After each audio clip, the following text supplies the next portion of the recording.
এই যে এই জায়গাতে ভাগ, এই জায়গা দিয়ে আমি ভ্যাকসিনটা সই করে দিয়ে দিব। এই যে, আর এটা এইভাবে দিবেন না, এইভাবে দিলে হাড্ডির ভিতরে লাগবে। আপনি যথেষ্ট চেষ্টা করবেন আঙ্গুলের দুইটা আঙ্গুলের পাশাপাশি বরাবর এইভাবে ঢুকে, এইভাবে আপনার 5 বার 6 বার 7 বারও যদি ইউজ করেন তো কোনো ক্ষতি নেই, কিন্তু মাংসের ভিতরে যে না লাগে।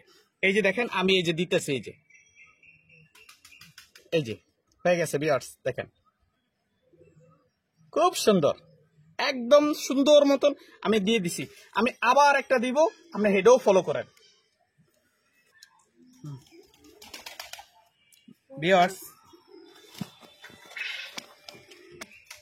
এই যে ভিউয়ার্স আমি আবার দেখাই, এই যে আবার এই চামড়াটা ধরবেন, এই চামড়াটা ধরে দেখবেন, আপনি নিজে হাত দিয়া এইভাবে ট্রাই করবেন, দেখবেন এই যে এটা গর্ত পরে, এই গর্তটার ভিতরে সই করে আপনি সিরিজ দিয়ে অল্পটুক সিরিজ ঢুকিয়ে বুঝবেন, যখন সিরিজটা ঢুকান তখন আপনার কাছে মনে হয় যে ঢুকে গেছে।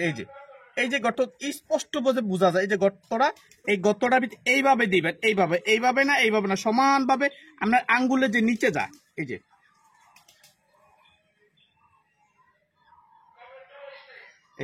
খুব সুন্দর।